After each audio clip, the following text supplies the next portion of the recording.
ঈদ-উল আজহার নামাজ শেষে শুরু হয়েছে পশু জবাইয়ের পালা। এ সময় এক মুসল্লির অনুরোধে তার গরুটি জবাই করতে যান মসজিদের ইমাম। ওদিকে মসজিদের সভাপতির গরুও জবাইয়ের জন্য প্রস্তুত, কিন্তু ইমামকে না পেয়ে তেলে বেগুনে জ্বলে ওঠেন তিনি।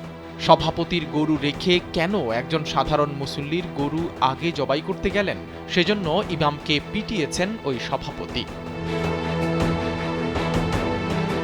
শুধু গায়ে হাত তোলা নয়, ওই ইমামকে রীতিমতো মসজিদ থেকে বের করে দেওয়া হয়েছে। ন্যাক্কারজনক এই ঘটনা ঘটেছে গাজীপুরের শ্রীপুর পৌর এলাকার ভাংনাহাটি গ্রামে।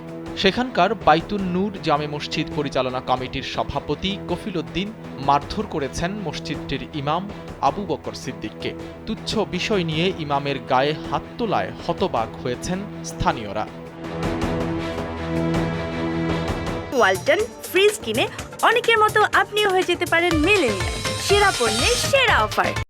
মানে ঈদের নামাজ পড়ে আপনার গরু জবাই করতে এসেছি মসজিদের সাথে, বুঝছেন। পরে গরু ওটা জবাই করে সভাপতি ডাকতেছে, দৌড়ে গেছি। পরে সভাপতি আমার গালাগালি শুরু করছে, আমার মুখ দায়িত্ব খাই। আর আমি বলছি যে গালাগালি করে কেন, এই জন্য আমার গলা মাছ ধরছে না, আমার এটা। এই ব্যাপারে কি আপনি থানায় কোনো অভিযোগ করছেন? না না, আমি কোনো থানায় অভিযোগ করি নাই। আমরা এরকম গরিব মানুষ, আমাদের থানায় অভিযোগ করি নাই। যে আল্লাহর কাছে বিচার আল্লাহ করবে।